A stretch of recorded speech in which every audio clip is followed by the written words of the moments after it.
Teman-teman, kita mulai.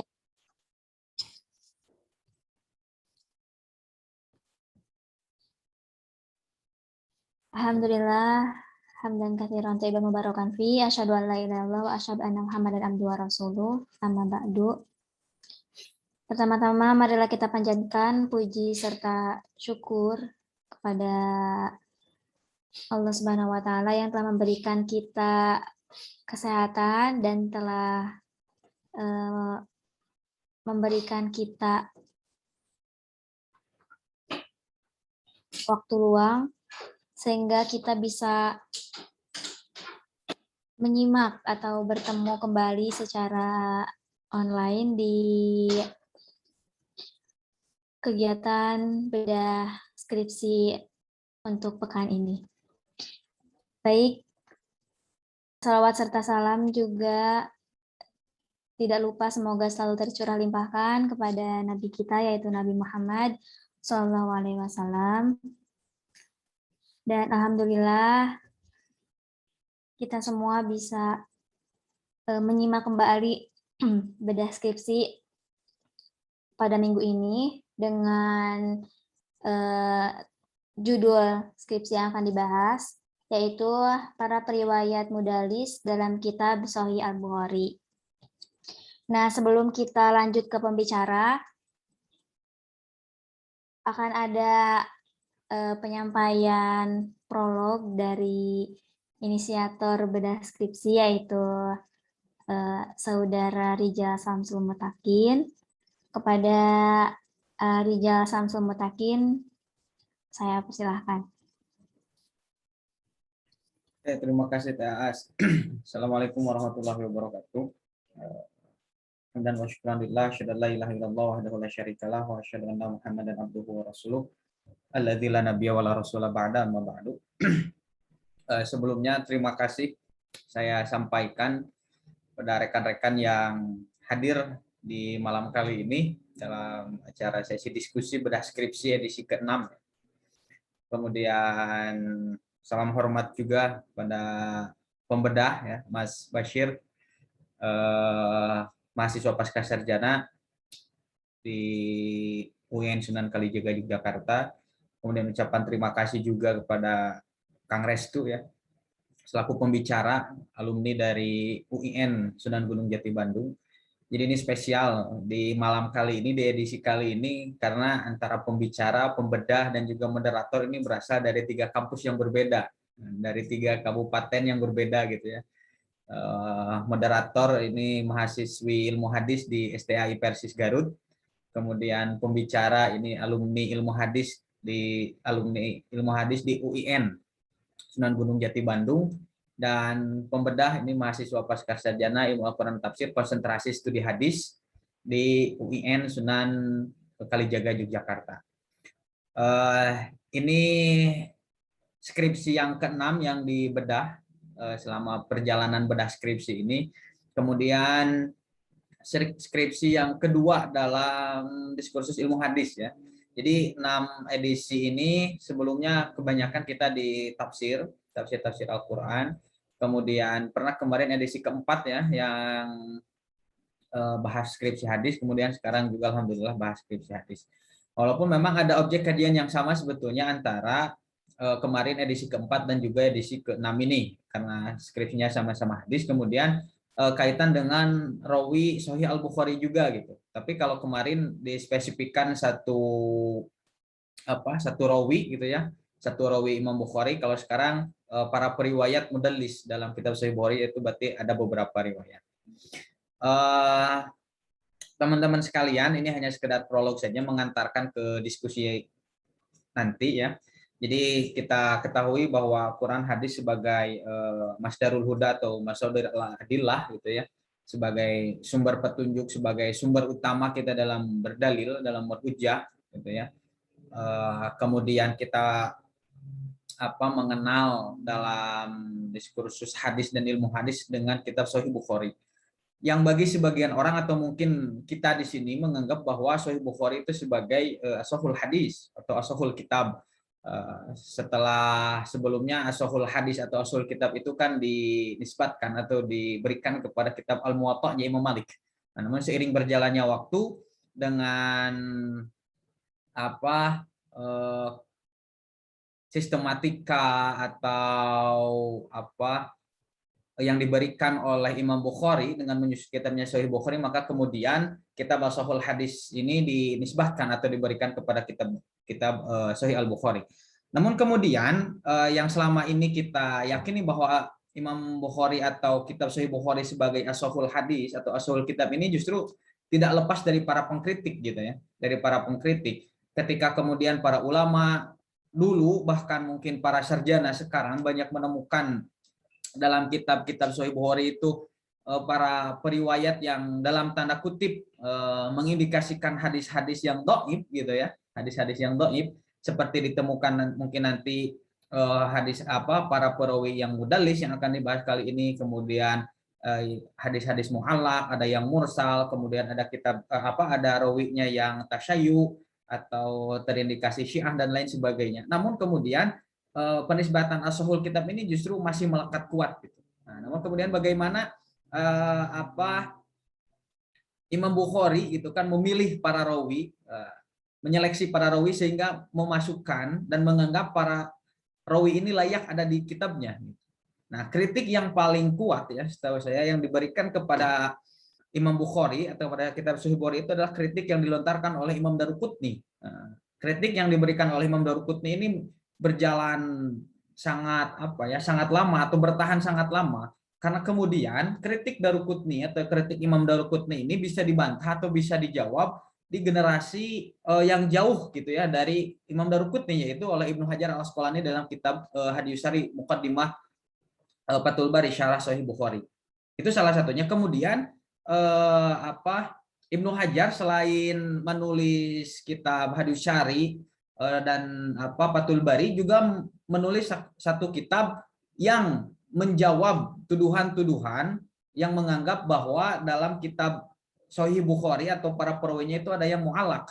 Ya, kitabnya itu adalah Taghliqut Ta'liq ala Sahih Bukhari. Itu kan sebagai jawaban Ibnu Hajar mempertahankan kualitas dari kesohihan Sahih Bukhari gitu.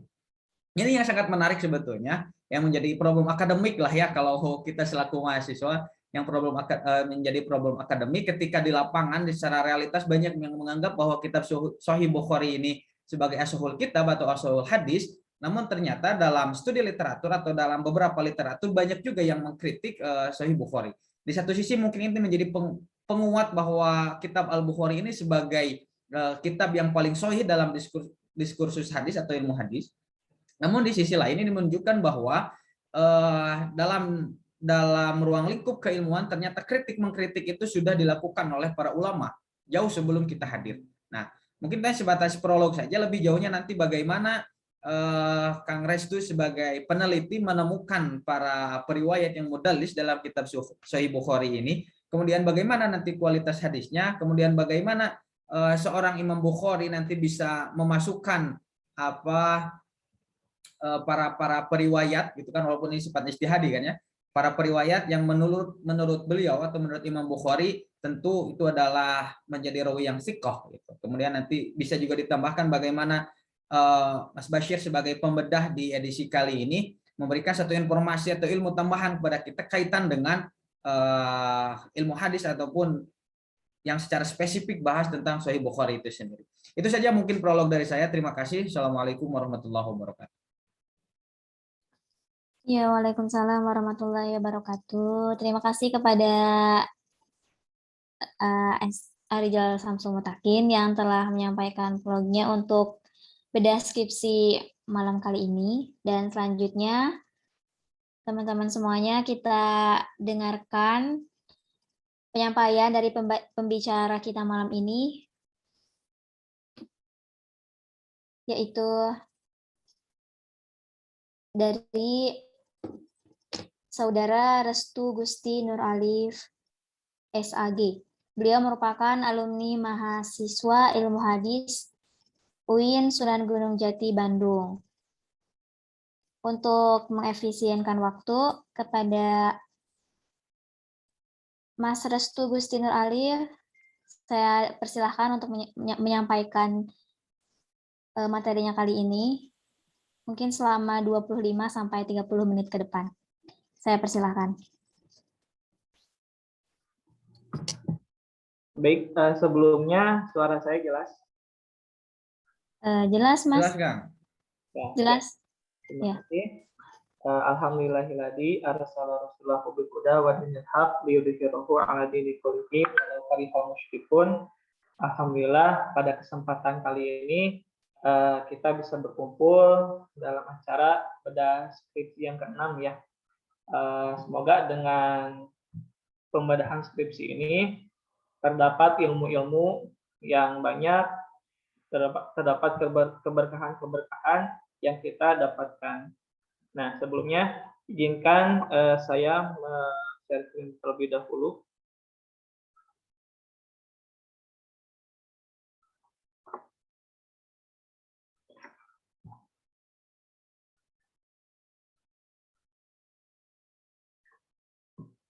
Baik, untuk skripsi yang saya teliti, yang saya buat mengenai para periwayat mudallis dalam Sahih Al-Bukhari. Nah, kenapa saya begitu tertarik gitu terhadap riwayatan mudallis dalam Sahih Al-Bukhari? Mungkin dilanjut ke latar belakang. Sebelumnya pada perkuliahan gitu ya, saya sempat menemukan hadis ya, yang mana hadis tersebut diriwayatkan oleh mudallis dalam Sahih Bukhari. Nah, ketika semester 4 itu saya ditugasi membahas mengenai tobakot. Nah, dari pembahasan tobakot ini mulai saya menemukan hal-hal yang begitu begitu aneh gitu bagi saya. Contohnya di dalam hadis ini gitu ya, umirtu an uqatilanas hatta yaqulu dan seterusnya. Nah, hadis ini diriwayatkan oleh Anas bin Malik, kemudian Humaid At-Tawil, kemudian Ibnu Mubarak, kemudian Nuaim, kemudian Al-Bukhari menuliskannya di dalam kitabnya. Nah, ketika pembahasan tobakot ini, saya terfokus kepada rawi Humaid gitu. Dan juga saya membahas tobakot ini, tobakot yang ditulis oleh Imam Ibnu Hajar. Ketika saya melihat tobakot Anas bin Malik dan Humaid At-Tawil, ternyata ada dua tobakot yang hilang gitu. Sementara pada waktu itu pemahaman saya bahwasanya normalnya gitu, tobakot pertama meriwayatkan kepada tobakot yang kedua gitu, atau yang ketiga. Nah, ini tiba-tiba tobakot yang pertama langsung meriwayatkan ke tingkatan rawi yang kelima gitu. Nah, di sini saya heran kok bisa gitu. Ada rawi tobakot kelima menerima hadis dari Anas bin Malik gitu. Nah, maka dari itu saya buka-buka kitab mengenai tobakot. Nah, ternyata Humaid At-Tawil ini termasuk kepada tobakot minhum pemisah gitu. Yang mana tobakot kelima ini tidak ditetapkan, sebagian dari mereka mendengar dari sahabat. Nah, dari ungkapan ini saya pun jadi makin curiga gitu. Apakah ini benar-benar mendengar atau tidak gitu. Juga di dalam sigoh periwayatannya, Humaid At-Tawil kepada Anas ini menggunakan riwayat an, yang mana riwayat an ini mengandung kecurigaan gitu. Apakah dia benar-benar mendengar atau tidak gitu. Maka dari itu saya kembali lagi meneliti Humaid At-Tawil ini, dan ditemukanlah suatu frase, suatu kata yang di dalam kitab Syiar A'lamun Nubala gitu ya, dari Hamad dan Ibnu Hiroshi, bahwasanya Humaid ini sikoh soduk rawinya. Namun kebanyakan periwayatan Humaid dari Anas itu sebenarnya dia mendengar dari Sabit gitu. Yuridu anahu karena yudalisuha gitu. Seakan-akan ya si Humaid ini meriwayatkan hadis ke Anas ini ya melakukan tadlis seperti itu. Nah, karena berhubungan dengan tadlis, kemudian saya membuka kitab Tabaqatul Mudallisin. Jadi diketahui dulu Humaid ini termasuk kepada tabaqat atau tingkatan mudalis keberapa.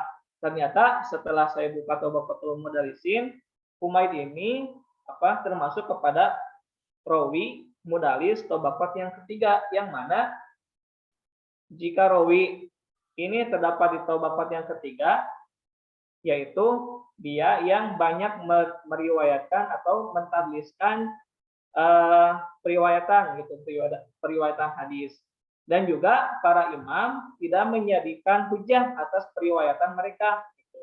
Kecuali kecuali jika ada kejelasan mendengar gitu dari si rawi tersebut. Dan rawi pada tingkat ketiga ini ada yang ditolak hadisnya secara mutlak gitu ya, ada juga yang diterima.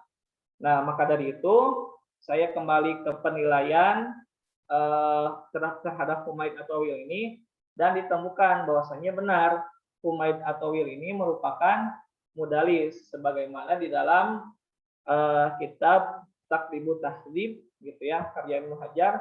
Humaid bin Abi Humaid atau Wil Abu Ubaidah Al-Basri sikotun mudalis. Dia itu rawi sikot namun mudalis gitu. Nah, mengenai mudalis ketika dulu gitu ya, saya baca-baca di dalam kitab Muhammad Tohan Taisir Mustalahul Hadis, ternyata tadlis itu disimpan di bab Ta'nu rawi gitu. Jadi disimpan di bab kecacatan rawi gitu. Nah, maka dari penemuan saya terhadap periwayatan mudalis di dalam Sahih Bukhari ini membuat saya penasaran gitu. Kenapa sampai terdapat rawi tadlis di dalam Sahih Bukhari? Padahal sebagaimana yang tadi disampaikan oleh Kang Rijal, Sahih Bukhari ini merupakan ya kitab sahih setelah Al-Qur'an gitu. Hadis-hadisnya terpercaya, otentik gitu. Namun kenapa masih ada rawi-rawi mudalis gitu? Maka dari latar belakang ini gitu ya, timbul suatu pertanyaan, bagaimana sih kedudukan rawi tadlis di dalam Sahih Al-Bukhari?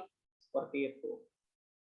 Nah, sebelum membahas rawi, mungkin kita bahas terlebih dahulu pengertian dari tadlis ya, meskipun ya kebanyakan kita sudah mengetahui, namun tidak salahnya kita membahas pengertian tadlis terlebih dahulu. Nah, menurut bahasa, tadlis berasal dari kata dalasa gitu ya, atau dalasa yang memiliki tipu daya, bercampurnya gelap dan terang. Kalau misalkan di dalam ekonomi jual beli, menyamarkan atau menyembunyikan aib barang dagangan sehingga barang dagangan tersebut terlihat bagus gitu, padahal disamarkan oleh pedagangnya. Nah, pengertian tadlis menurut bahasa ini sejalan dengan pengertian tadlis secara istilah gitu. Bahwasanya pengertian tadlis ini banyak diistilahkan oleh para ulama gitu, dan banyak pengistilahan. Kemudian saya ini mengambil yang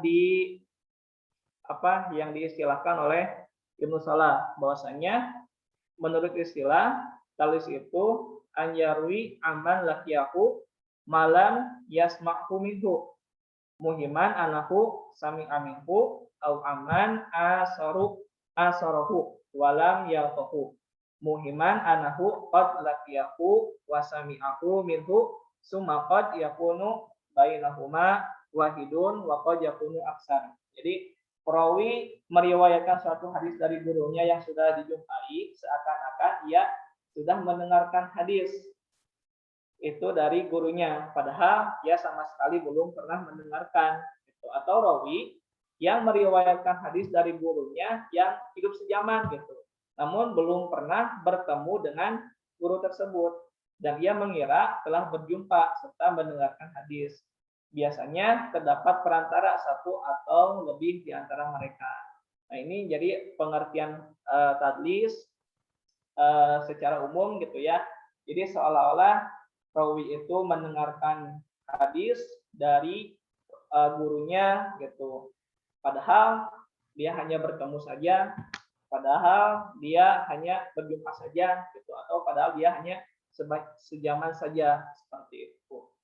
Nah, setelah mengetahui pengertian tadlis gitu ya, ada berapa sih rawi tadlis di dalam Sahih Al-Bukhari gitu. Nah, berdasarkan pembacaan saya gitu ya, merujuk kepada beberapa sumber, kuantitas rawi mudalis dalam Sahih Al-Bukhari ini gitu ya sekitar 68 rawi. Nah, saya di sini menyajikan data berdasarkan tingkatan. Tingkat pertama 18 rawi tadlis mudalis, kemudian tingkat kedua 21, tingkat ketiga 23 rawi, tingkat keempat 6 rawi gitu. Sebenarnya jika kita melihat ke kitab Tabaqatul Mudallisin, tingkat pertama itu berjumlah 33 gitu. Namun diseleksi lagi oleh Awad Khalaf gitu ya, ulama modern yang khusus ke bidang hadis. Ternyata di dalam Sahih Al-Bukhari itu terdapat 68 rawi mudalis gitu. Nah, dari ke-68 rawi mudalis ini, berapa sih periwayatan mereka, jumlah periwayatan mereka di dalam Sahih Al-Bukhari gitu. Nah, kuantitas periwayatan mudalis dalam Sahih Al-Bukhari totalnya berjumlah 6.272 gitu.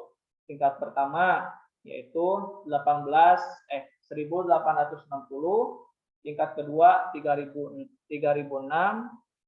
yang tingkat ketiga 1.343, dan tingkat keempat 63 periwayatan. Nah, ternyata dari 68 rawi tadlis di dalam periwayatan mudalis ini sangat mendominasi gitu ya, hampir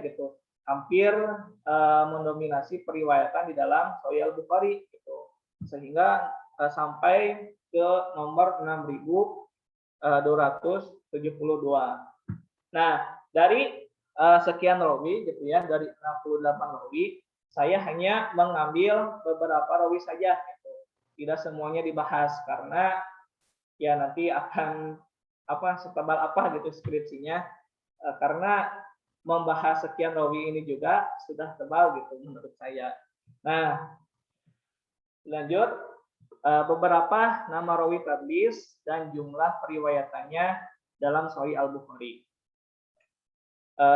Yang pertama gitu ya, tabaqat pertama ini terdapat rawi yang bernama Ayyub bin At-Tamimi, yang mana beliau meriwayatkan 239 hadis. Kemudian Ayyub bin Najjar 1 hadis gitu ya. Kemudian Jarir bin Hazm 53 hadis, Hafs bin Qiyas 94 hadis, Taus bin Kisan 85 hadis gitu. Nah, ini merupakan temuan atau rawi yang saya ambil gitu dari sekian banyak rawi. Kemudian bagaimana sih penilaian para ulama terhadap rawi-rawi tersebut gitu. Nah, penilaian ulama bahwasanya Ayyub bin At-Tamimi sikot sebut hujah gitu. Ayyub bin Najjar sikot mudalisun salihun. Jarir bin Hazm rawi sikot namun periwayatan dari Qatadah dinilai dhaif serta terdapat waham dalam hafalan hadisnya. Hafs bin Qiyas faqih sikot, keahliannya berubah pada akhir masa hidupnya. Kemudian Taus bin Kisan fadil, kemudian faqih, sikot, dan mudalis. Ini merupakan penilaian ulama gitu ya. Di samping ada takdil gitu ya, terdapat juga jarah pada rawi-rawi tingkat pertama ini. Nah, kemudian tabaqat pertama ini, tabaqat mudalis pertama ini, sebenarnya rawi ini tidak layak disifati sebagai pelaku tadlis menurut Ibnu Hajar gitu, karena mereka sangat jarang sekali melakukan tadlis. Kebanyakan dari perawi pada tingkat ini riwayatnya menggunakan ungkapan yang jelas gitu. Mereka benar-benar mendengar dari gurunya. Itu tabaqat yang pertama. Nama-nama ini saya bahas biografinya, kemudian periwayatannya gitu ya di dalam skripsi. Kemudian tabaqat yang kedua gitu ya. Ada Ibrahim An-Nakhai dengan 148 hadis gitu. Dengan kemudian Hasan Al-Basri, Sufyan As-Sauri, Sufyan bin Uyainah, Muhammad bin Hazm gitu ya, Ibnu Syihab Az-Zuhri gitu. Ini tabaqat yang kedua yang saya bahas di skripsi. Kemudian penilaian ulamanya juga sama, ada yang mentaklil gitu ya, mensifatkan, namun di samping itu ada juga yang menjarah gitu ya, seperti Ibrahim An-Nakhai, rawi sikot namun sering melakukan irsal. Kemudian Hasan Al-Basri, faqih, fadil, terkenal banyak melakukan irsal dan tadlis, seperti itu dan lain sebagainya. Kemudian di tabaqat yang kedua ini, para imam menilai perawi hadis ini masih mempertimbangkan penilaian mudalisnya terhadap mereka karena masih bersifat ihtimal gitu, apakah benar rawi-rawi ini melakukan hadis atau tidak gitu. Nah, kemudian periwayatan hadis dari rawi yang terindikasi tadlis ini ya pada tingkat ini dihukumi mutasil, bersambung. Kevaliditasannya dari periwayat hadis melalui rawi tingkat ini masih diterima meski tanpa harus adanya ungkapan yang jelas ketika ia meriwayatkan. Nah, kemudian lanjut ke tabaqat yang ketiga gitu ya. Ada Humaid At-Tawil gitu. Nah, ternyata di sini Humaid At-Tawil, Sulaiman bin Mihran, Abdul Malik bin Jurayz, Abdul Malik bin Umair gitu ya, Hashim bin Basir dengan sekian periwayatan hadisnya gitu. Bisa dibaca. Kemudian penilaian ulamanya juga sama. Nah, ya penilaian ulamanya juga sama, ada yang mentakdil gitu ya, ada yang menjarah seperti itu. Nah, pada tabaqat ketiga ini, periwayat hadis pada tingkat ini, mereka banyak sekali melakukan tadlis. Para imam tidak menjadikan periwayatan mereka sebagai hujjah kecuali jika riwayatnya itu terdapat penjelasan yang jelas dari segi samanya. Nah, perbedaan antara tabaqat pertama dan kedua ini, tabaqat pertama, kedua dan ketiga ini gitu ya, jika diriwayatkan dengan menggunakan an, maka tabaqat pertama dan kedua itu tidak usah ada penguatan lagi di jalur lain. Berbeda dengan tabaqat ketiga dan keempat, jika meriwayatkan dengan an gitu ya, harus ada jalur lain yang menjelaskan bahwa dia benar-benar mendengarkan. Kemudian tabaqat yang keempat gitu ya, saya mengambil Baqiyah bin Al-Walid, Umar bin Ali Al-Muqaddami gitu ya, Isa bin Musa, Muhammad bin Ishaq, dan Al-Walid bin Muslim. Penilaian ulama juga sama gitu ya, Baqiyah bin Al-Walid saduq, dan ia sering bertadlis kepada rawi dhaif gitu, sehingga Baqiyah ini ditempatkan di tabaqat keempat. Umar bin Ali Al-Muqaddami sikot tetapi pelaku tadlis. Isa bin Musa saduq, terkadang salah dan melakukan tadlis. Juga banyak menerima riwayat dari rawi yang matruk gitu. Kemudian Muhammad bin Ishaq saduq, melakukan tadlis, ia dituduh juga sebagai tasayyuh gitu ya, dan berpaham qadariyah. Kemudian Al-Walid bin Muslim siqah, namun banyak bertadlis tasfiyah. Nah, bentar. Nah, kemudian tabaqat kelima ini tidak ada gitu ya, rawi tabaqat kelima mudalis ini Imam Bukhari tidak memasukkan mereka ke dalam kitab sahihnya, baik itu sebagai periwayat utama atau sebagai mutabi. Nah, rawi tadlis pada tingkat kelima ini bukan saja bermasalah dari perilaku tadlisnya yang ia lakukan, namun rawi pada tingkat ini juga dinilai dhaif gitu. Nah, kemudian untuk menilai rawi-rawi yang tadlis itu, yang tadlis tadi, teori apa sih yang digunakan agar si rawi tadi itu terselamatkan dari tuduhan-tuduhan tadlis gitu ya, dari periwayatan di dalam Imam Bukhari. Nah, yang pertama tentu saja saya menggunakan tadi Tabaqat al-Mudallisin. Teori ini gitu ya saya gunakan. Jadi kita bisa mengetahui rawi tersebut terdapat di Tabaqat yang mana gitu. Sehingga jika kita mengetahuinya, maka kita bisa menilai periwayatan dari apa si rawi tersebut. Misalkan kita ke Tabaqat ketiga, periwayatan Humaid atau Wil. Nah, tadi kan di Tabaqat ketiga itu bahwasanya periwayatan an mereka tidak diterima jika tidak ada periwayatan yang jelas-jelas mendengar. Nah, di sini Imam Bukhari gitu ya, selain memasukkan periwayatan Humaid yang menggunakan an gitu ya, juga Imam Bukhari memasukkan periwayatan Humaid dengan kejelasan mendengar gitu, seperti ini sami'tu. Di Sahih Al-Bukhari kitab wudu bab ghuslu wal wudu gitu ya. Di sini memang Humaid at-Tawil melakukan an-anah terhadap Anas bin Malik gitu. Namun karena Humaid at-Tawil ini termasuk kepada rawi mudallis tingkat ketiga, sehingga perlu ada penjelasan yang mana dia benar-benar mendengar dari Anas. Imam Bukhari di sini menyuguhkan gitu ya periwayatan Humaid at-Tawil ini dengan kejelasan mendengar seperti dalam nomor hadis yang 7509 ini. An Humaid qala sami'tu Anasan. Ya, jadi di sini periwayatan Humaid at-Tawil terselamatkan gitu. Jadi yang tadi ditanyakan, kok bisa gitu ya Humaid at-Tawil tersaring ke dalam kitab Sahih Bukhari gitu. Ternyata periwayatan an-anahnya tadi gitu ya terdapat jalur lain yang menunjukkan mendengar gitu. Maka dari itu penilaian periwayatan Humaid at-Tawil ini di dalam Tabaqatul Mudallisin tetap dia dinilai oleh Imam An-Nasai sebagai tadlis gitu. Namun pada waqa'a tasdiquhu terdapat penjelasan terhadap hadis yang ia terima dari Anas gitu, disimak dengan kejelasan mendengar gitu. Maka dari itu periwayatan Humaid at-Tawil di dalam Sahih Al-Bukhari ini sebagai riwayat yang sebut sama seperti itu. Nah, selain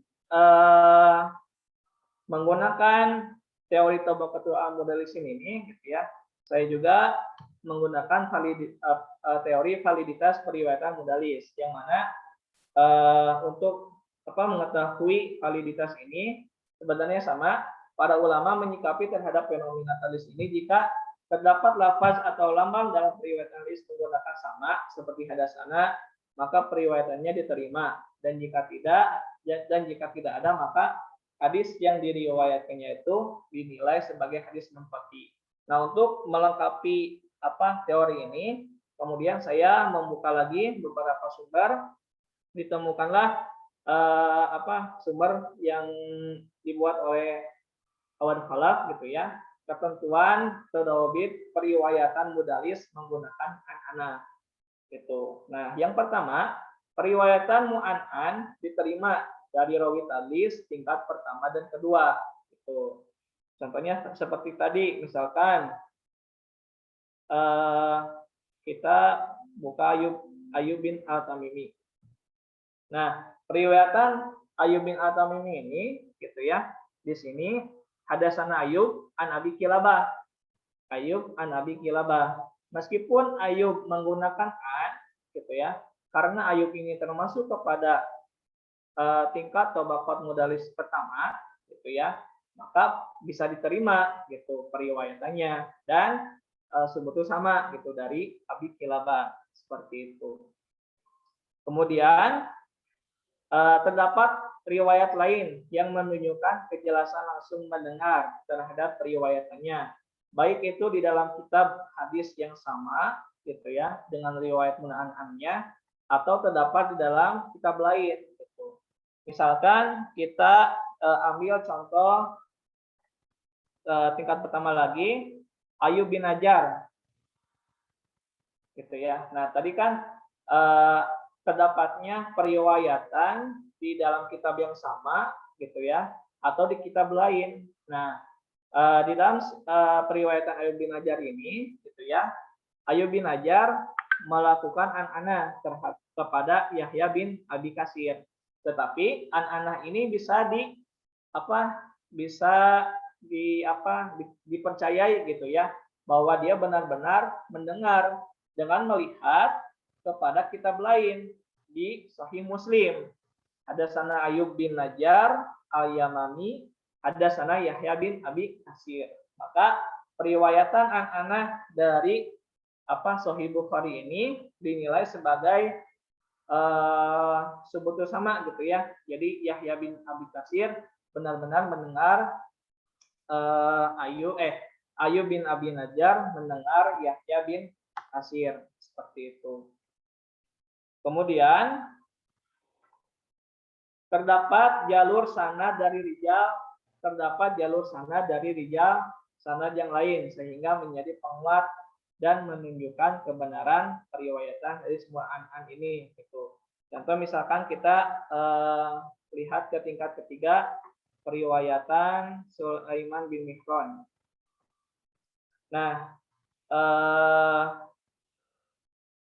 periwayatan Sulaiman bin Mihran ini terdapat jalur lain, rijal lain yang menjelaskan dia benar-benar mendengar. Tuh. Seperti hadasani al-A'mas an Khaisamah, gitu. Di dalam kitab Al-Bukhari ya beliau mencantumkan juga dua periwayatan, gitu, sama. Yang pertama an-ana, yang kedua hadasani. Sehingga kedua periwayatan ini al-A'mas ini, gitu ya, bisa diterima periwayatannya, seperti itu.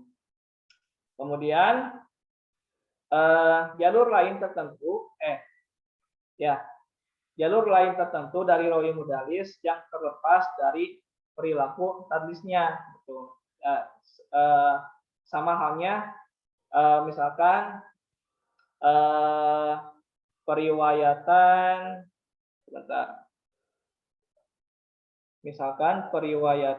Ibnu Jurayj.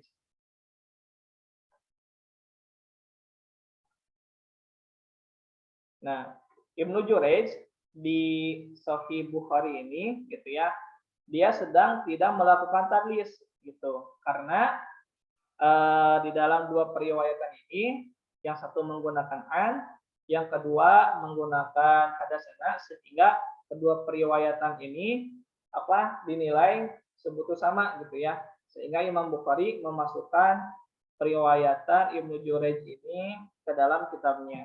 Kemudian di manakah Ibnu Jurayj ini melakukan tadlis, gitu. Nah, tadlis Ibnu Jurayj terdapat yang saya temukan di Ilal Habir di Tirmizi, gitu ya. Nah, pada hadis ini Ibnu Jurayj menerima periwayatan dari Imran bin Anas. Juga beliau menggunakan lafaz an-ana. Nah, Imam Tirmizi bertanya kepada Muhammad mengenai periwayatan ini, dan ia menjawab bahasanya Ibnu Jurayj tidak pernah mendengar dari Imran bin Abi Anas. Gitu. Diindikasikan Ibnu Jurayj ini sedang melakukan tadlis pada periwayatan hadis ini. Seperti itu. Juga kita ambil contoh yang lain, seperti tingkat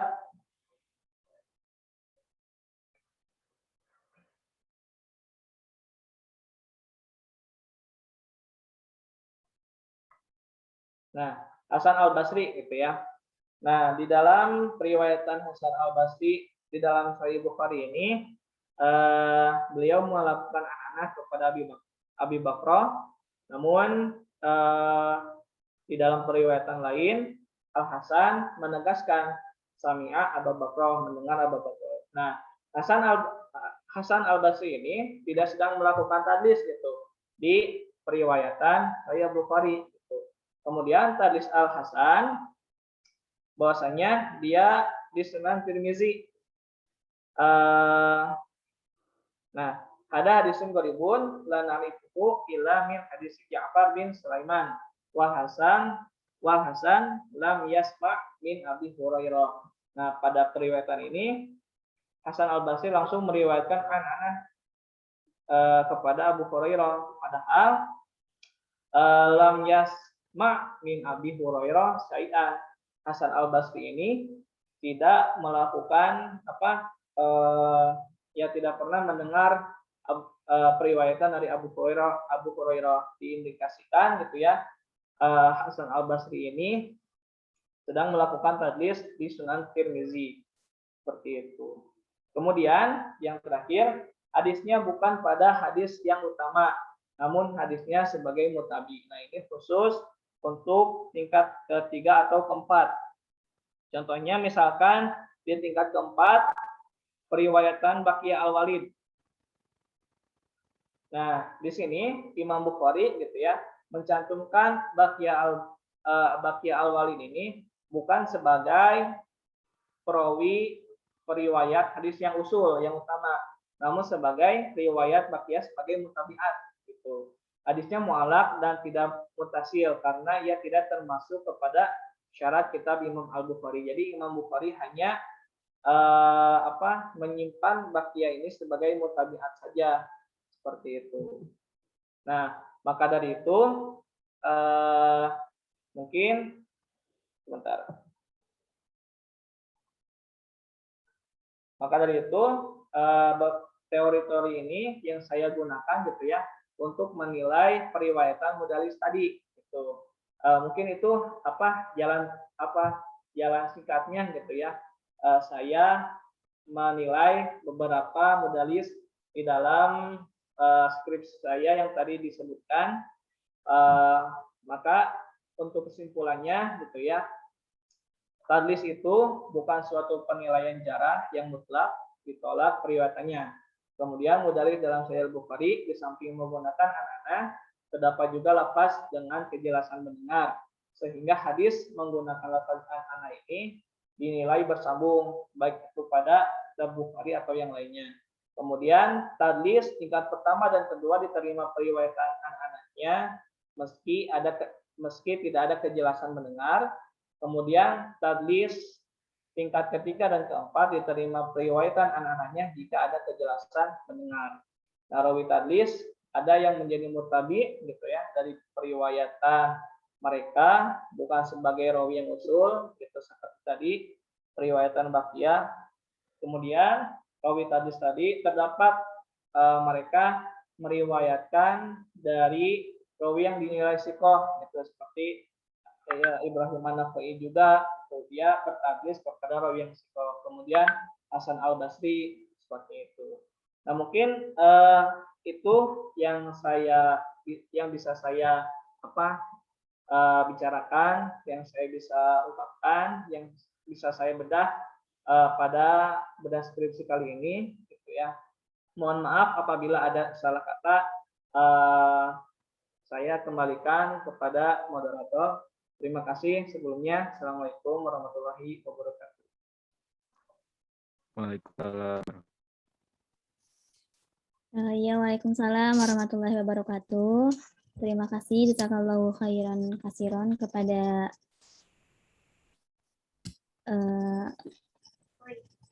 Mas Restu Gusti Nur Alif yang sudah menyampaikan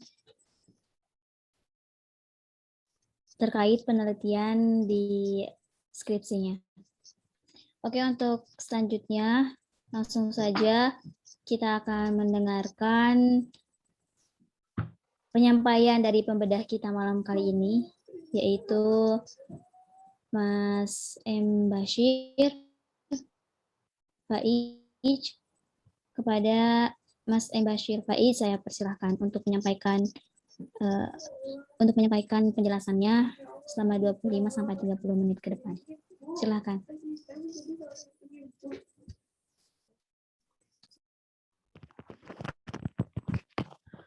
Bismillahirrahmanirrahim.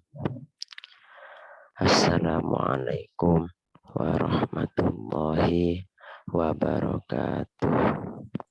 Waalaikumsalam Waalaikumsalam warahmatullahi warahmatullahi wabarakatuh. wabarakatuh. Alhamdulillahirabbil alamin. Wassalatu wassalamu ala sayyidina Muhammadin wa ala alihi wa sahbihi ajma'in. Rabbi shrah li sadri wa yassir li amri wahlul 'uqdatam min lisani yafqahu qawli. Rabbi yassir wa la tu'assir, Rabbi tammim bil khair. Terima kasih kepada moderator yang sudah memberikan waktu kepada kami untuk sedikit memberikan bedahan kami atas skripsi dari Mas Restu tadi.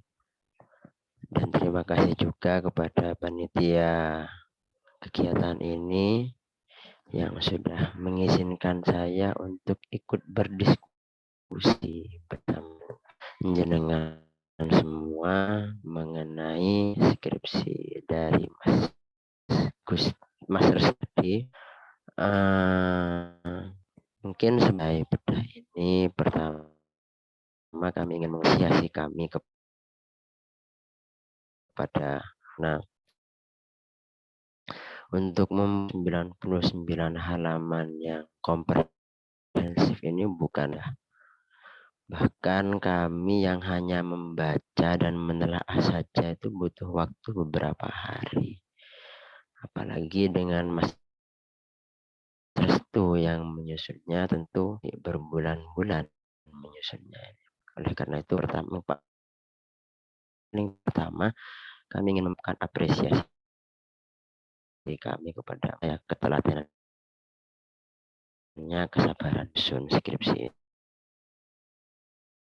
ini yang teman-teman yang lain menyusun sesuatu dan sebagainya itu memang butuh hasil yang diperoleh itu bisa maksimal. Baik, mungkin langsung kami masuk kepada bedah skripsi kami sajikan di sini sudah ya. Terima kasih kepada yang Dal Samsul ya. Langsung kepada ini mengenai identitas. Kenapa kami di sini mulai dari meskipun ini terlihat sangat penting untuk diketahui mengenai sebuah skripsi, bukan cuma skripsi ya, juga beberapa karya tulis lain, karena bisa jadi ada karya tulis yang secara sangat kebetulan itu memiliki nama yang sama. Dan ini beberapa kali terjadi, terutama dalam skripsi, dalam karya tulis yang bersifat bersifat umum ya. Jadi terutama menyinggung biologi dan sejenisnya, menyinggung ekonomi dan sejenisnya, itu seringkali terjadi ada judul yang sama. Nah, oleh karena itu ketika hendak membedah sebuah skripsi, juga termasuk ketika membedah sebuah buku dan seterusnya, itu identitasnya harus diketahui secara jelas terlebih dahulu. Yang tidak hal yang harus diperjelas. Yang pertama adalah judul, yang kedua adalah penyusun atau pengarang atau penulisnya, dan yang terakhir adalah tahun publikasinya. Nah, jadi 3 hal ini harus benar-benar diperjelas terlebih dahulu. Nah, apa? Nah, ketika misalkan tadi Mas Restu ingin menyebutkan skripsinya dalam suatu forum atau apa, atau bahkan orang lain ingin menyebutkannya, maka itu harus plek sesuai dengan perkataannya.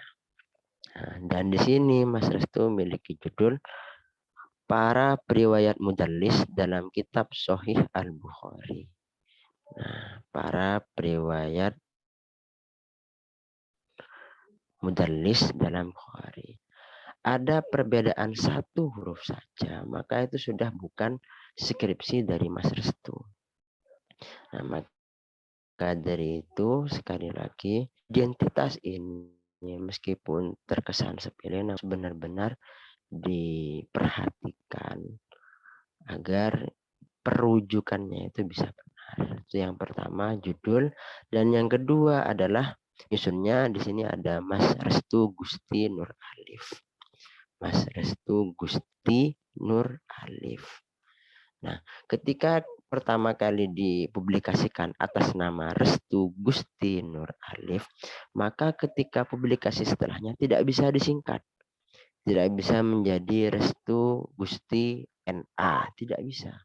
Harus disebutkan secara lengkap Restu Gusti Nur Alif. Ini adalah salah satu etika dalam kesan, kepengutipan, dan lain sebagainya.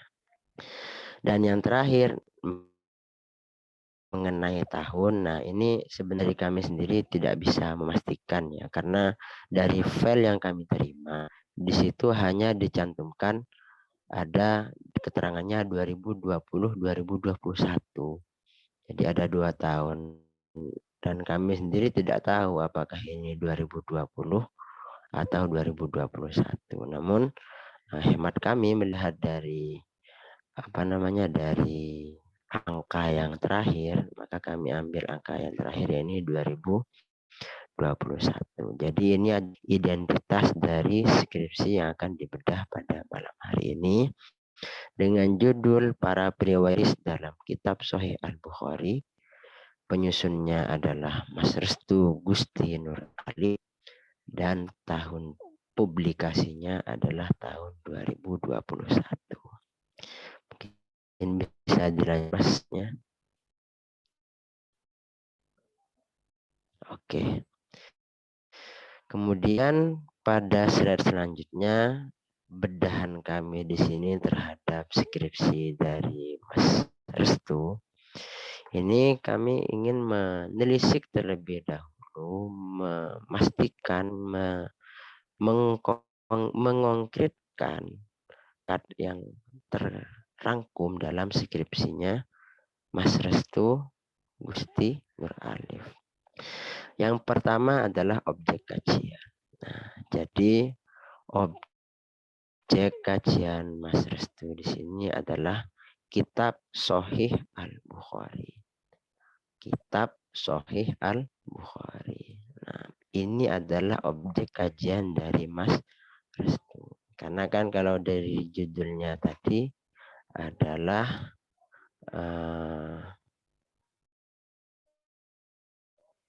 para periwayat mudallis dalam Kitab Sahih Al-Bukhari, maka di sini objek kajiannya adalah Kitab Sahih Al-Bukhari.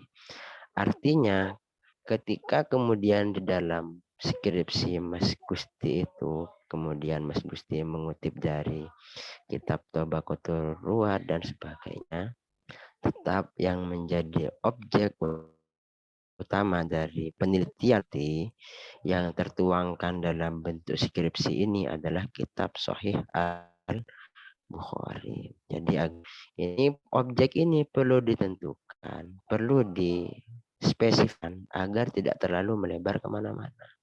Jadi meskipun memang nanti akan mencantumkan riwayat dari Abu Daud, riwayat Tirmidzi dan sebagainya, namun tetap yang menjadi objek utama dari penelitian Mas Gusti dalam skripsinya ini adalah Kitab Sahih Al-Bukhari. Jadi perangkat yang diungkap pertama adalah objek kajian. Kemudian yang kedua adalah mengenai metodologi penelitian. Nah, jadi kan dalam skripsinya Mas Gus Restu bahwa penelitian ini penelitian terunggah dalam skripsi Mas Restu ini bersifat deskriptif analitis. Deskriptif analitis. Deskriptif artinya menguraikan, menjelaskan, dan analitis berarti mendiskusikan. Di sini analitis ya, bukan analitis. Jadi menggunakan S analitis. Ini adalah analitis kata sifatnya analitis seperti itu. Artinya Bagi penelitian yang digunakan oleh Mas Restu di sini tidak sebatas deskriptif, tidak mengandung unsur-unsur yang lain, persuasif tidak. Jadi tidak persuasif dan sebagainya. Jadi fokus di sini metodologi yang digunakan oleh Mas Restu Gustino deskriptif analis kedua. Jadi setelah objeknya diketahui, yakni kitab Sahih Al-Bukhari, kemudian metodologinya adalah deskriptif analitis. Nah, kemudian yang ketiga adalah kategori pendekatannya. Jadi kan kalau dalam metode sudah dijelaskan bahwa pendekatan itu secara garis besarnya itu ada dua. Yang pertama adalah yang kedua adalah kuantitatif. Nah, pendekatan yang digunakan oleh Mas Gusti Nur Alif di sini adalah kualitatif. Jadi bukan berbasis angka tapi berbasis pada seperti itu. Nah, jadi ini adalah perangkat yang digunakan oleh Mas Restu Gusti Nur Alif membahas tentang deskripsinya yang berjudul para periwayat mudallis dalam kitab Sahih Al-Bukhari. Oke, mungkin bisa dilanjut Mas slide-nya. Oke. Kemudian selanjutnya adalah problem akademik yang tadi sudah disinggung Mas Rizal Samsul ya ketika sambutan tadi. Jadi dari latar belakang pada bab 1 yang disebutkan oleh Mas Restu Gusti Nur Alif, di sana sudah dicantumkan tentang fakta-fakta, data-data yang sudah ada, yakni bahwa kitab Sahih Al-Bukhari memiliki posisi sentral dalam bidang hadis. Ya, tadi ada beberapa data-data yang disebutkan oleh Mas Restu ya. Itu di halaman 10-11 itu. Jadi sudah dijelaskan secara gamblang betapa posisi Sahih Al-Bukhari ini sangat penting dalam studi hadis, baik itu sebagai materi maupun sebagai ilmu dan sebagainya. Itu posisi Sahih Al-Bukhari sangat luar biasa. Nah, kemudian di sini Mas Restu juga menyebutkan data bahwa dalam Sahih Al-Bukhari itu ternyata ditemukan mudallis berikut dengan hadis-hadis yang tertadlis seperti itu. Artinya bahwa tadlis yang notabene itu adalah suatu hal yang tergolong negatif kalau dalam bidang hadis itu bukan dalam kitab Sahih Al-Bukhari. Nah, di sini ada gap, ada jarak antara ekspektasi dan kenyataan yang kemudian menimbulkan yang namanya problem akademik. Jadi ekspektasinya ketika Sahih Al-Bukhari itu memiliki posisi berarti seyogianya Sahih Al-Bukhari itu idealnya itu tidak ada tadlis. Namun pada kenyataannya, realitanya di situ ditemukan tadlis beserta mudallisnya yang itu dalam skala kecil. Tapi dalam skala yang ini adalah problem akademiknya. Nah, kemudian dilanjut di slide-nya, Mas. Nah, kemudian di sini Mas Restu Gusti Nur Alif memilih fokus bahasannya, fokus pembahasan skripsi, fokus penelitian dari Mas Restu Gusti Nur Alif memilih pada menyingkap kedudukan para rawi yang terindikasi tadlis dalam kitab Sahih Al-Bukhari. Nah, jadi yang disingkap adalah kedudukannya. Bagaimana posisi mereka sebagai rawi dengan status mereka sebagai mudallis. Seperti itu. Nah, dari fokus bahasan ini berarti karena sudah menjadi fokus bahasan artinya tidak akan kemana-mana. Akhirnya, ini tujuan akhir dari pembahasan dari skripsi ini adalah menyingkap kedudukan. Langsung slide selanjutnya. Nah, akhirnya ditemukanlah hasil yang kalau kami ringkas ya. Jadi di sini ada beberapa hasil, namun kami ambil poin pentingnya. Di sini ada 2, yakni periwayatan mudallis tingkat pertama dan kedua dapat artinya tapi dapat diterima secara mutlak. Kemudian mudallis tingkat ketiga dan keempat tidak dapat diterima jika tidak menggunakan lafaz sami'na atau haddatsana atau lafaz-lafaz yang lain yang di sana mengindikasikan mendengar secara langsung. Nah, sebenarnya tadi ketika kami mendengarkan penjelasan dari Mas Rest, ada beberapa poin yang disebutkan bahwa periwayatan mu'an'an diterima dari periwayat hadis tingkat pertama dan kedua. Kemudian terdapat riwayat lain yang menunjukkan kejelasan langsung mendengar terhadap periwayatannya, baik itu dalam kitab hadis yang sama dengan riwayat mu'an'anahnya atau terdapat di dalam kitab lain. Kemudian poin selanjutnya terdapat jalur sanad dari rijal sanad yang lain sehingga menjadi penguat dan menunjukkan kebenaran periwayatan hadis mu'an'an itu. Kemudian poin selanjutnya jalur riwayat tertentu dari rawi mudallis yang terlepas dari perilaku tertulisnya. Dan poin terakhir hadisnya bukan pada hadis utama usul, namun hadisnya sebagai mutabi atau syawahid. Nah, itu kan tadi dijelaskan ketika presentasi Mas Restu ya. Cuman kami tidak menemukan poin itu dalam skripsi ini. Akhirnya kami hanya membawa poin ini karena di bab kesimpulan, membaca kesimpulannya itu hanya 2 ini yang berbicara secara tegas mengenai kesimpulan dari penelitian ini. Seperti itu. Nah, jadi inilah hasil penelitian dari Mas Restu Gusti Nur Alif yang sudah dituangkan dalam skripsinya barusan. Nah, mungkin bisa lanjut ke slide selanjutnya, Mas. Ya, ini maaf agak cepat ya, soalnya katanya waktunya hanya 25 sampai 30 menit. Oke. Dan kemudian di sini kami memberikan sedikit catatan. Artinya ini bukan berarti menyalahkan, namun ada beberapa catatan yang kami temukan dari skripsi ini yang mungkin bisa menjadi perhatian kita bersama. Jadi kesalahan ya, namun menjadi perhatian kita bersama. Karena ini adalah bedah skripsi, maka beberapa hal dalam skripsi ini yang perlu untuk diperhatikan. Dan ini kami tuangkan dalam catatan-catatan berikut ini. Untuk pada slide yang pertama ini ya, jadi kami untuk catatan ini ada 2 slide. Nah, di slide pertama ini kami memfokuskan pada bagian apa bahasanya. Kalau dalam kejurnalistikan itu ada istilahnya copy editing.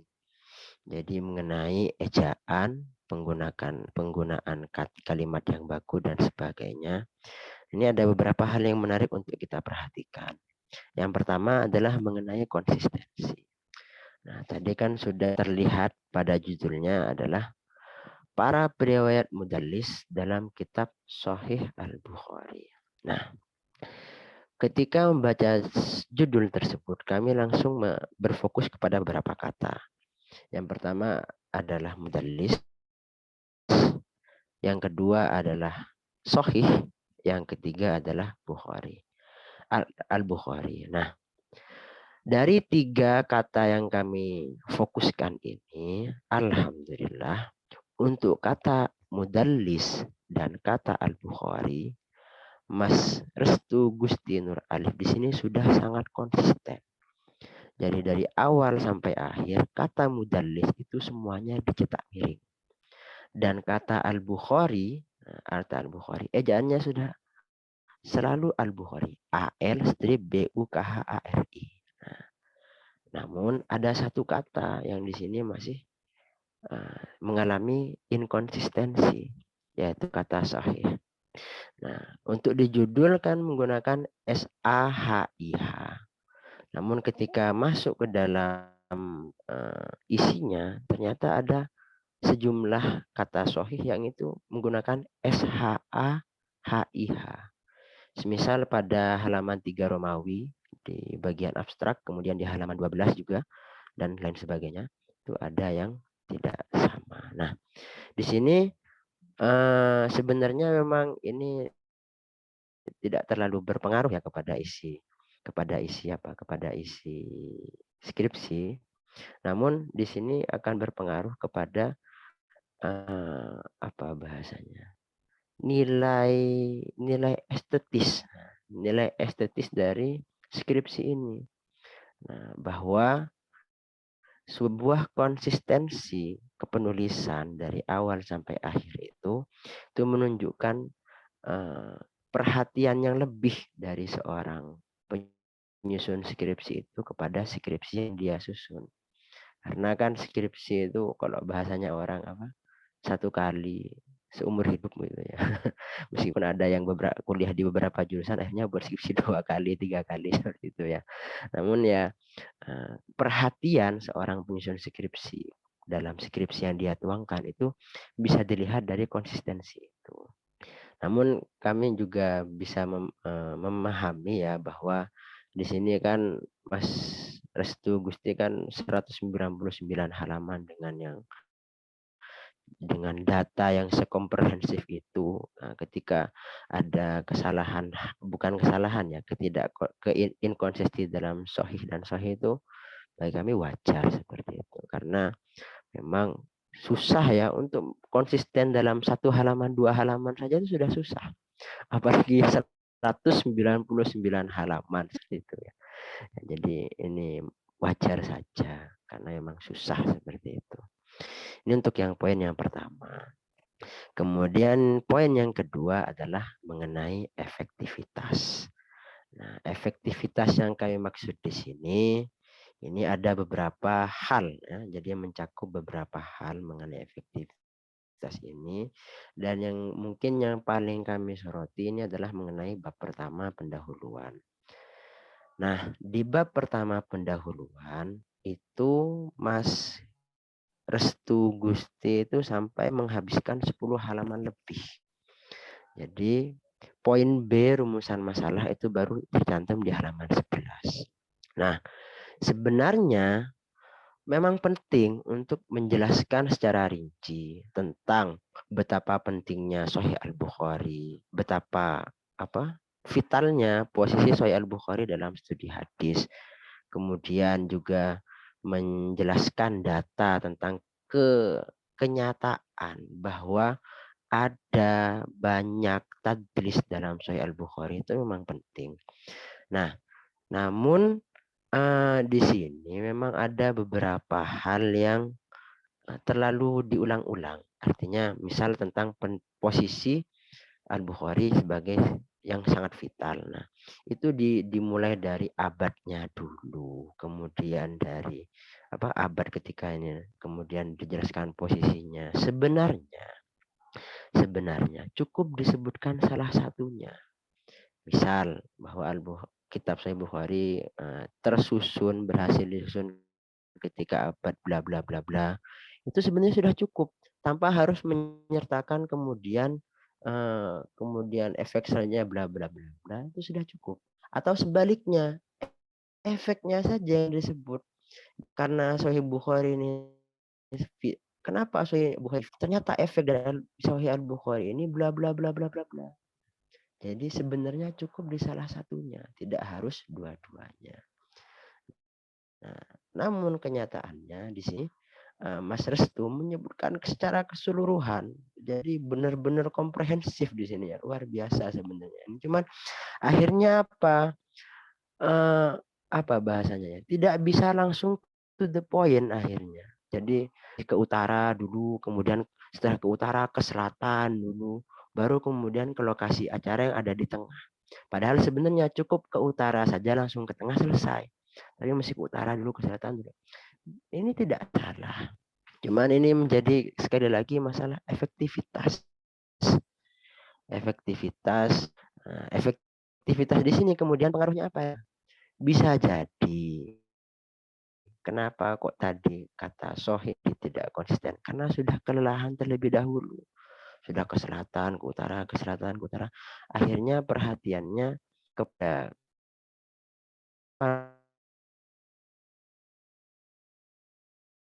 jadi kurang seperti itu. Nah, jadi dan juga di sini ini namanya itu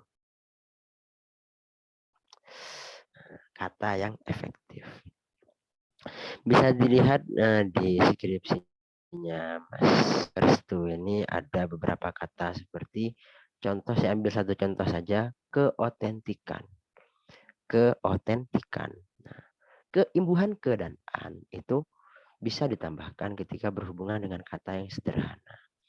Nah, untuk kata-kata ilmiah seperti otentik itu ada aturannya sendiri. Nah, ketika ditambah ke an itu menjadi tidak efektif. Nah, karena mengimbuhkan sesuatu kepada sesuatu yang sudah ada aturannya. Nah, otentik, otentik itu kan adalah kata sifat. Nah, ketika mau dijadikan sebuah kata benda, itu bukan ditambah ke an lagi, tapi diganti f-nya, diganti k-nya menjadi s, t, kemudian ditambahi tas menjadi otentisitas. Nah, itu satu kata dan ada beberapa kata lain yang kemarin kami temukan itu tidak efektif. Nah, sekali lagi ini masalah perhatian kepada skripsinya. Nah, memang untuk yang slide pertama ini lebih ke hal-hal yang seperti itu ya. Jadi untuk perihal masalah isi nanti di slide selanjutnya. Oke, langsung ke poin 3, yakni masalah redundant ini kami menemukan pada bab 2. Pada bab 2 dari skripsinya Mas Restu. Jadi di bab kedua itu menggunakan kata tinjauan pustaka. Padahal pada bab 1 itu tinjauan pustaka sudah ada. Ini redundant. Redundant. Jadi di bab 1 sudah ada, tapi di bab 2 ada lagi seperti itu. Nah, alangkah baiknya apabila ada tinjauan pustaka cukup di satu tempat saja. Kalau di bab 1 ya bab 1, kalau di bab 2 ya bab 2. Nah, tapi ketika kami membaca isinya, memang ini Mas Restu sudah tepat sasaran. Jadi bab 2 sudah benar, isinya seperti itu. Namun di sini memang pemilihan katanya yang kurang tepat. Nah, jadi ketika kami membaca isinya, ini bukan ketinjauan pustaka. Tinjauan pustaka memang sudah tercantum di bab 1 di poin E, sudah sangat tepat, sudah tepat sasaran tinjauan pustaka di situ. Kemudian yang di bab 2 ini lebih cocok ketika diberi nama landasan teori. Nah, jadi landasan teori misal nanti ada istilah tadlis yang mana yang itu di bab 4. Nah, itu jelaskan di bab 2. Mudallis, kategori, klasifikasi sebagainya. Itu sudah dituangkan secara di bab 2. Diberi nama landasan teori seperti itu. Nah, kemudian langsung ke poin yang keempat lah, alfabetis. Nah, ini khususnya di bab daftar pustaka ya. Daftar pustaka. Jadi ini etika, sekali lagi masalah etika. Di bab di daftar pustaka itu setelah nama belakangnya ditaruh di depan, seyogyanya, selayaknya itu diurutkan secara alfabetis. Jadi dari A, kemudian B, kemudian C, kemudian D, dan seterusnya. Nah, di sini kami menemukan di daftar pustaka dari skripsi Mas Restu ini ada beberapa urutan yang tidak alfabetis seperti itu. Nah, sekali lagi ini hanya masalah perhatian ya. Jadi nilai estetis seperti itu. Kalau dalam istilah ilmiahnya itu nilai estetisnya di sana. Masalah perhatian Mas Restu terhadap skripsinya yang kalau dalam jurnalistik, dalam bidang dunia jurnalistik itu disebut dengan copy editing seperti itu. Kemudian lanjut selanjutnya Mas. Nah, ini kemudian slide yang selanjutnya masih tentang catatan, namun ini langsung kepada konten, kepada isi dari skripsi Mas Restu Gusti Nur Alif. Nah, yang pertama di sini yang perlu kita perhatikan bersama adalah mengenai dualisme. Dualisme di sini kami menemukan, karena ini sudah masuk ke dalam hal konten ya, jadi kita sudah mulai masuk di bab 4. Nah, di bab 4 pembahasan dari Mas Restu Gusti Nur Alif ini. Nah, di sini kami menemukan ada dualisme. Nah, ini menjadi kebingungan kami karena di sini bukan kami baca dari masalahnya. Skripsi ini bukanlah sebuah penelitian yang komparatif. Nah, jadi bukan penelitian yang membanding. Nah, namun di sini ketika memasuki bab ini menemukan dualisme teori seperti itu. Jadi suatu contoh di awalan bab 4. Jadi di halaman 59. Nah, ini di pembukaannya sudah tertulis penyusun mengungkapkan beberapa rawi tadlis dan beberapa rawi tadlis dan hadis yang terindikasi rawi tadlis dalam kitab Sahih Al-Bukhari berdasarkan klasifikasi tingkatan mudallis yang dirumuskan menurut penelitian Ibnu Hajar Al-Asqalani dan Awad Khalaf. Nah, di sini ada dua tokoh yang dirujuk oleh Mas Restu Gusti Nur Alif. Nah, ini ketika pertama kami membaca kemarin itu agak kebingungan. Nah, ini sebenarnya mau difokuskan di yang mana? Karena kami ketika membaca di bab 2, itu yang difokuskan oleh Mas Restu Gusti Nur Alif itu adalah Awad Khalaf. Jadi dari beberapa kategori ini itu Mas Restu malah, namun kemudian di sini malah disertakan dari Ibnu Hajar Al-Asqalani. Dan ketika saya telisik lagi ke atas, ternyata Ibnu Hajar Al-Asqalani ini disebutkan di pendahuluan di bab 1 malah seperti itu. Nah, jadi di sini kami agak kebingungan awalnya tentang dualisme teori ini. Jadi menggunakan teorinya Ibnu Hajar Al-Asqalani juga menggunakan teorinya Awad Khalaf. Nah, ini sebenarnya yang mana? Padahal di sini kan bukan penelitian komparatif seperti itu. Nah, dan kemudian lagi kami baca lagi ke bawah, kami menemukan lagi titik 2. Di poin 4.2, tar mana 4.2? 4.2. Halaman 188. Nah, di sini di poin 4.2 di paragraf pertama kalimat kemudian diantaranya banyak rawi Sahih Al-Bukhari terindikasi melakukan tadlis dalam Sahih Al-Bukhari menurut penelitian yang dilakukan Awad Khalaf sebanyak 68 rawi. Merupakan 44,7% dari semua rawi tadlis yang disusun oleh Ibnu Hajar dalam kitabnya, yakni sebanyak 152 rawi. Di sini kami menemukan kebingungan lagi. Mas Restu Gusti Nur Alif ini mau memfokuskan pada yang 68 rawi atau yang 152. Nah, ini dualisme teori. Nah, maka dari itu ini yang perlu kita perhatikan bersama. Sebenarnya kita mau menggunakan yang 68 atau yang 152. Nah, kendati pun ternyata yang dibahas di sini dalam skripsi ini itu tercantum dalam dua pembagian itu, dan baik yang dalam 68 maupun yang 152, ini tetap menjadi dualisme. Artinya tidak terfokuskan seperti itu. Hal ini akan menjadi baik penelitian ini bersifat komparatif. Nah, andaikan ini penelitiannya Mas Restu ini bersifat komparatif, ini menjadi sangat bagus seperti itu. Namun karena di sini bersikap deskriptif analitis, maka di sini menjadi tidak tepat sasaran seperti itu. Nah, alangkah baiknya apabila dipilih salah satu saja. Itu mengenai yang pertama, poin dualisme. Kemudian poin yang kedua adalah disgist. Nah, diskis. Nah, diskis itu adalah samar ya, seperti itu. Samar yang kami maksud di sini adalah mengenai metodologi penelitian. Bisa dilihat di bab ketiga. Bab ketiga di sini kami baca bolak-balik mencari ke apa? Setelah kami baca di sini, yang tertuliskan di sini itu masih bersifat abstrak seperti itu.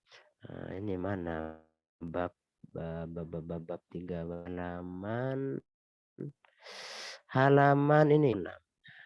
Suatu contoh pada poin 3.1. Nah, di sini menggunakan metode jenisnya kualitatif.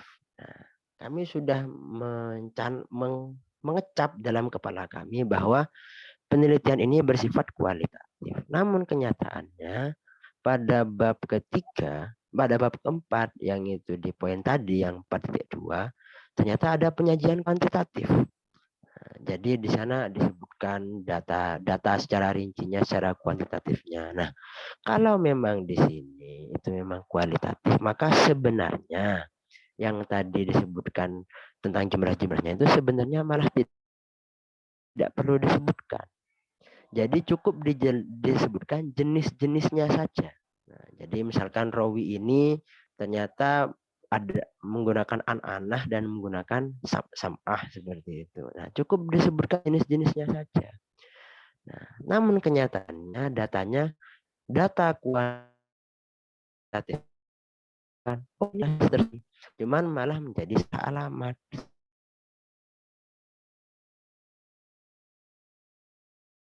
Itu. Nah, sebenarnya ada hubungannya dengan poin ketiga di slide ini, yaitu masalah diskis yang kedua ada hubungannya dengan diskusi. Diskusi di sini adalah bahwa dari sejumlah data besar yang dikumpulkan oleh ini masih belum ada diskusi, minim diskusinya. Artinya apa? Lihat dalam bab 4 akhir paragraf itu semuanya ada. Artinya apa? Berarti data tadi disebutkan dalam babnya bersifat deskriptif analitis. Harus ada Mas Restu Gusti Nur Alif yang itu dapatnya beliau sendiri, pendapatnya Mas Restu sendiri. Nah, jadi pendapat dari analisis dari Mas Restu sendiri. Nah, di sini memang Mas Restu mendapatkan sebuah konklusi, mendapatkan kesimpulan. Namun konklusi itu adalah apa bahasanya? Beberapa pendapat dari para ahli hadis kemudian menentukan mana yang paling dapat dipegang seperti yang dapat dijadi dalam menentukan ini. Nah, masih di situ. Hal yang disebutkan di sini deskriptif Mas Restu harus pendapatnya sendiri. Nah, ini sering diungkapkan oleh almarhum Bapak Muhammad Al-Fatih Surya Jelaga, ketua Asilha yang kemarin yang baru wafat almarhum itu. Nah, Pak Fatih ini sangat tidak suka ketika ada karya tulis yang semua paragrafnya itu ada footnote.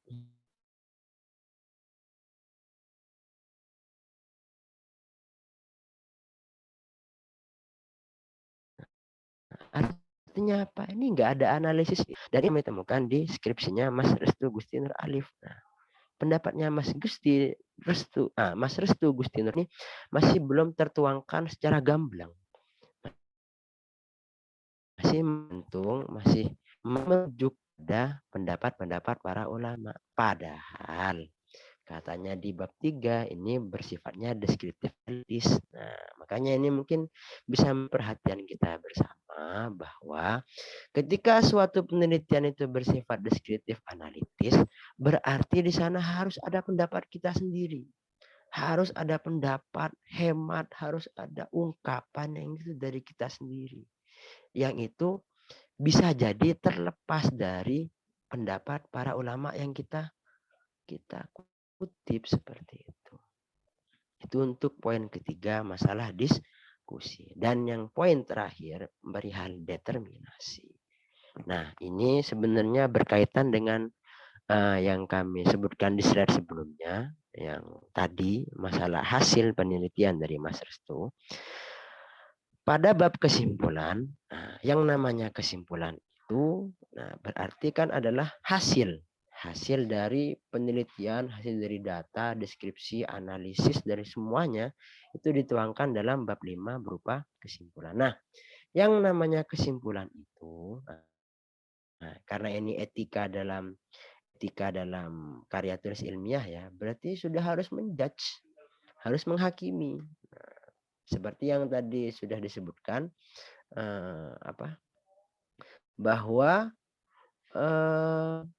periwayat mudallis tingkat pertama dan kedua itu dapat diterima secara mutlak. Nah, itu kan langsung menghakimi. Kemudian lagi periwayat mudallis tingkat ketiga dan keempat tidak dapat diterima jika tidak menggunakan sami'na atau haddatsana. Itu kan langsung menghakimi. Nah, ini memang harus menghakimi, tidak bisa tidak menghakimi. Kenapa? Karena ini adalah kesimpulan. Nah, yang namanya kesimpulan itu harus matang. Nah, jadi sudah dimasak, jadi ada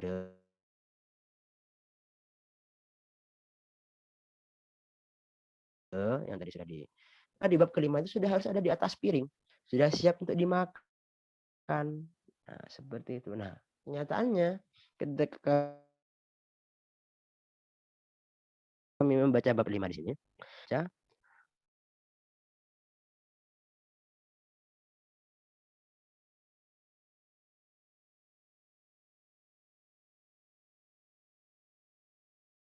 di poin A, ini ada kata mengisyaratkan yang itu yang kurang tegas, yang tidak, ya kalau bahasa kasarnya tidak menegaskan, dan di sini tidak menyentuh langsung kepada fokus pembahasannya, apa? Menyingkap kedudukan riwayat mudallis dalam Sahih Al-Bukhari. Jadi bahasanya sudah tidak tegas dan juga tidak menyentuh langsung seperti itu. Nah, alangkah baiknya apabila menyentuh langsung seperti tadi yang sudah disebutkan, kalau di bab 5 ini di skripsinya Mas Restu itu dituang di sudah jelas dan mengena seperti itu, tepat sasaran.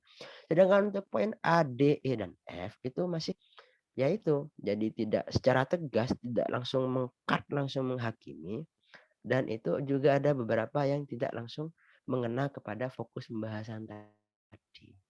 Nah, itu. Nah, ini yang kami sebut dengan menentukan. Yang penelitian itu kan membutuhkan hasil. Nah, dan hasil itu yang dilemparkan yang menjadi sebuah kontribusi keilmuan dalam studi hadis. Nah, yang namanya sebuah kontribusi keilmuan berarti sudah harus tegas. Oh, ini gini. Oh, ini sami'na. Oh, ini. Jadi harus yang bersifat langsung menghakimi. Nah, inilah yang kemudian menjadi etika dalam karya tulis ilmiah yang menjadikan karya ilmiah itu bisa dipertanggungjawabkan dan bisa dikonsumsi oleh para pembacanya. Langsung slide selanjutnya, Mas. Slide selanjutnya. Nah, ya, terima kasih. Ini sedikit bedahan ya dari kami. Nah, tentu di sini ini hanya dalam kapasitas kami sebagai pembedah, sebagai yang lainnya ya. Karena kami di sini juga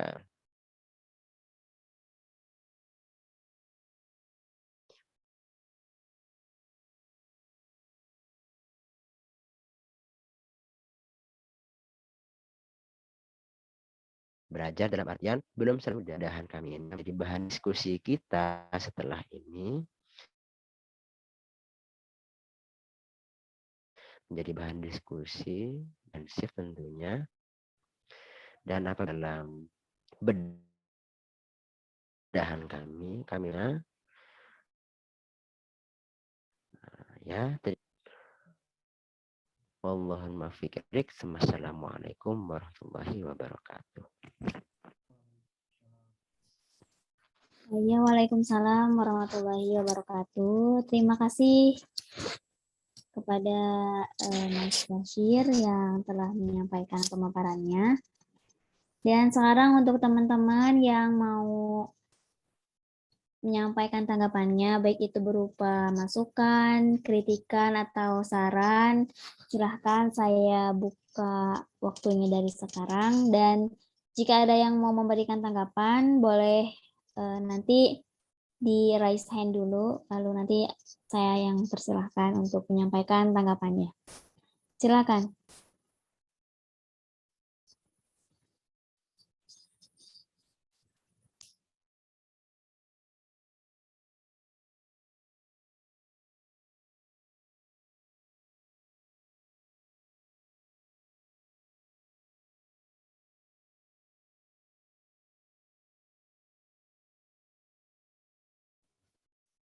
Monggo untuk Syauki,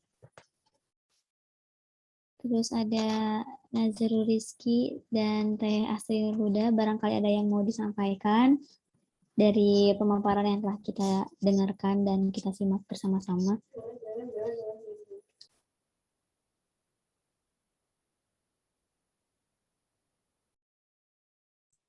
Kalau nggak ada, saya dulu dikit. Silahkan Esok untuk menyampaikannya, tanggapannya. Ya, terima kasih atas waktunya, moderator. Menarik ya bahasan tentang kitab Sahih Bukhari ini, karena di alma mater saya ya, di STIP juga sering lah gitu ya bahas tentang rawi-rawi yang dalam tanda kutip bermasalah gitu kan di satu sisi, walaupun di sisi lain sebetulnya Imam Bukhari juga kan memiliki satu ciri khas atau mungkin punya satu klasifikasi kenapa rawi itu dimasukkan ke dalam kitab sahihnya gitu kan, sehingga menjadi periwayat hadis yang ada dalam kitabnya. Nah, kemudian dalam konteks al-jarh wa ta'dil atau jarah ta'dilnya, ini kan jika dilihat ada beberapa klasifikasi para ulama ya. Ada yang mutasyaddid, ada yang mutasahil, ada yang mutawasil, kemudian ada yang mutaakhir. Kalau yang mutasyaddid seperti misalnya Yahya bin Ma'in kan gitu ya. Kemudian yang mutasahil seperti Imam Daruqutni gitu kan. Salah satu yang mengkritik kitab Sahih Bukhari kan. Kemudian ada yang mu'tadil, ada Imam Ahmad bin Hambal atau Imam Bukhari itu sendiri. Kemudian yang mutaakhir salah satunya adalah Imam Az-Zahabi atau Ibnu Hajar Al-Asqalani. Nah,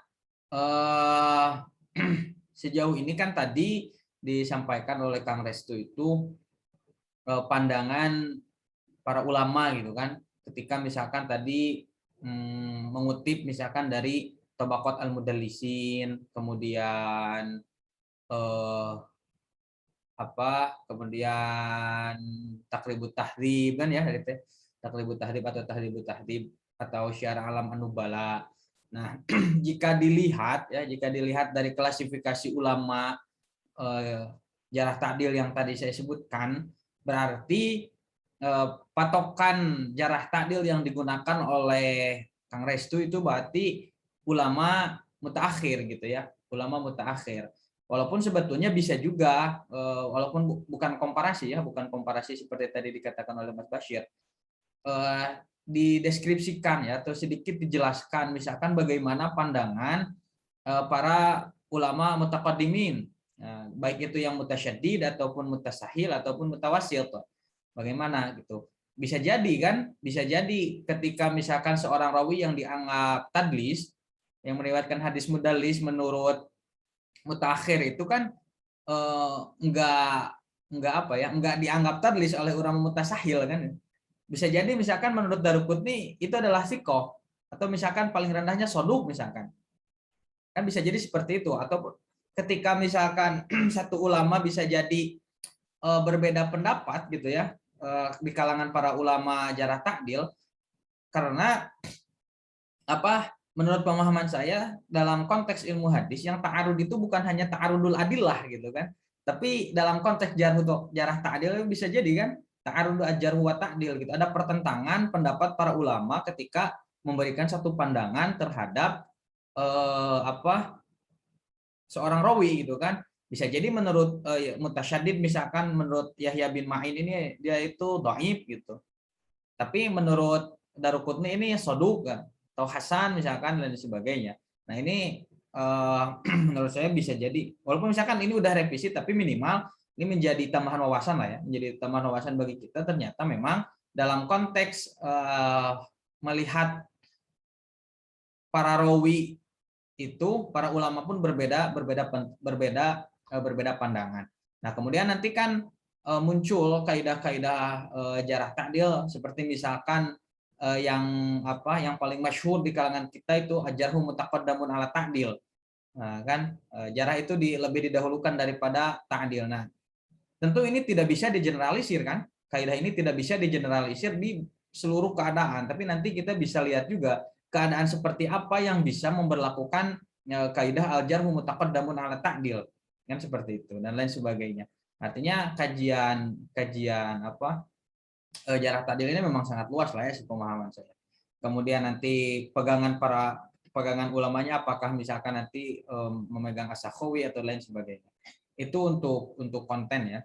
Kemudian kaitan dengan tulisan, sedikit saran saja, tapi kalau sudah ya nggak apa-apa. Sedikit saran ya. Mudah-mudahan ini skripsi yang sudah lumayan kaya akan data gitu ya, kaya akan data ini bisa diperas kemudian dijadikan artikel sabit jurnal ya, sabit jurnal. Mudah-mudahan sudah ya, mudah-mudahan sudah.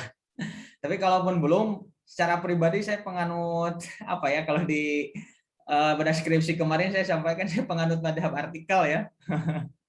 Saya penganut madhab artikel, jadi skripsi ini akan lebih baik jika nanti setelah ada beberapa masukan kritis dan lain sebagainya kemudian diperas, disubmit di jurnal. Kalau saya kira melihat para judul ini ya minimal Sinta 3 lah ya, minimal Sinta 3. Saya kira Sinta 2 juga bakal masuk. Karena kebetulan saya juga pernah nulis tentang rawi Imam Bukhari ya, rawi Imam Bukhari pernah saya bikin 2 tulisan, rangkum skripsi juga, tapi itu spesifik satu rawi, walaupun memang belum terbit, tapi yang satu saya kirim ke Sinta 4, yang satu saya kirim ke Sinta 3, walaupun ketika saya suguhkan ke dosen ini, Mas katanya Sinta 2 juga ini masuk katanya. Tapi karena Sinta 2 kan mayoritas berbahasa Inggris lah ya, saya waktu itu nggak sempat alih bahasa, jadi saya kirim ke Sinta 3 aja, Sinta 3. Itu saja mungkin ya. Jadi terima kasih untuk informasi dan wawasan tambahan bagi kita. Ternyata memang bahwa tasih tadaib satu hadis atau pengkualifikasian hadis sahih dan hadis dhaif itu adalah sebuah ijtihad.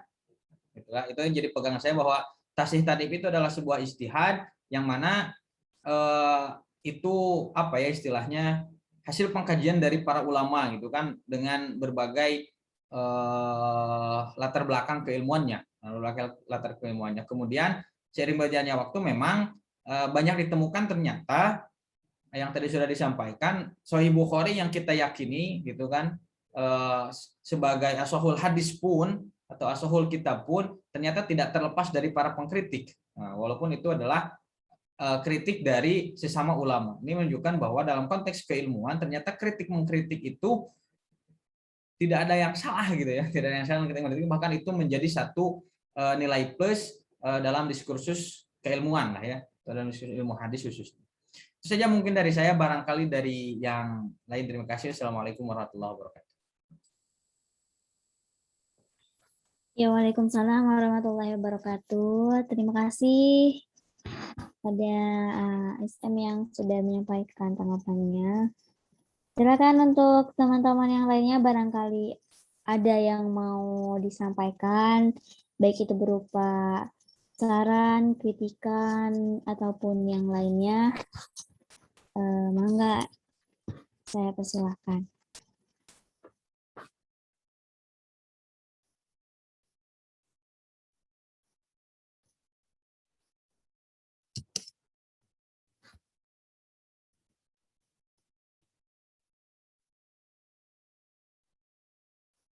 Itu ada Kang Syauki, Teh Zulfa, Teh Asri.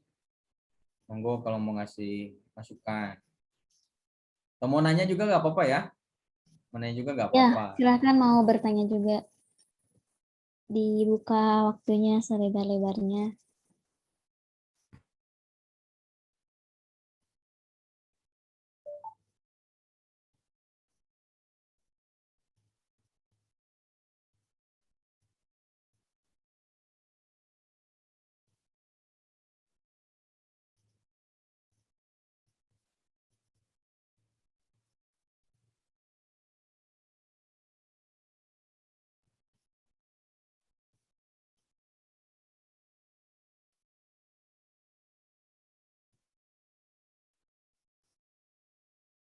Mangga, Syauki, Teh Zulfa, Teh Asri, barangkali ada yang mau disampaikan. Terwakili Kak, mantap. Ya.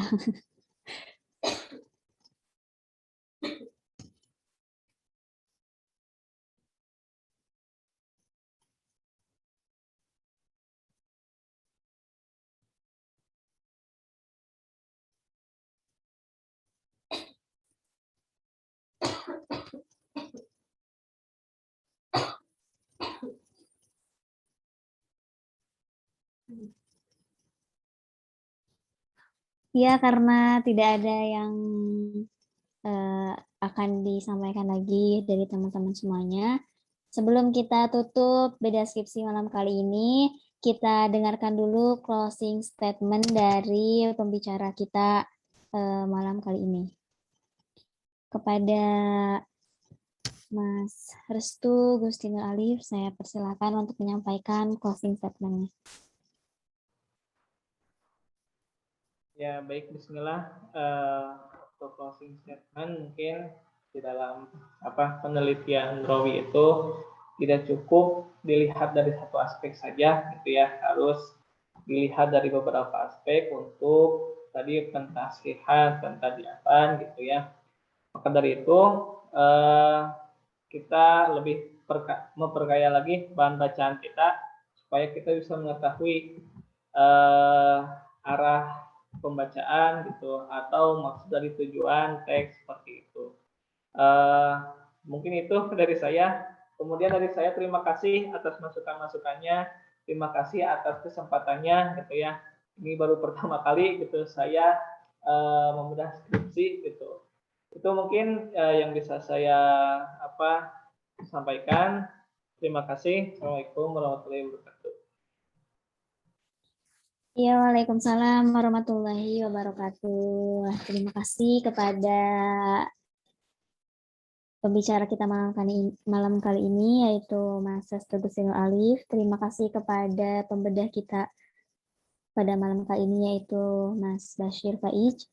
Terima kasih juga kepada teman-teman yang sudah bersedia untuk menyimak bedah skripsi dari awal sampai akhir. Mudah-mudahan ini menjadi satu ilmu dan satu pengalaman yang bermanfaat untuk kita semua ke depannya. Mohon maaf apabila ada kesalahan dari saya pribadi dan dari segala hal lainnya yang terjadi di bedah skripsi malam kali ini. Semoga teman-teman semuanya selalu diberi kesehatan dan selalu diberi semangat untuk tetap mencari ilmu dimanapun dan kapanpun. Untuk itu saya tutup saja bedah skripsi kali ini. Semoga kita bertemu lagi di bedah skripsi yang selanjutnya. Ditutup saja dengan doa. Rabbana atina fid dunya hasanah wa fil akhirati hasanah wa qina adzabannar. Wassalamualaikum warahmatullahi wabarakatuh. Waalaikumsalam Waalaikumsalam warahmatullahi wabarakatuh.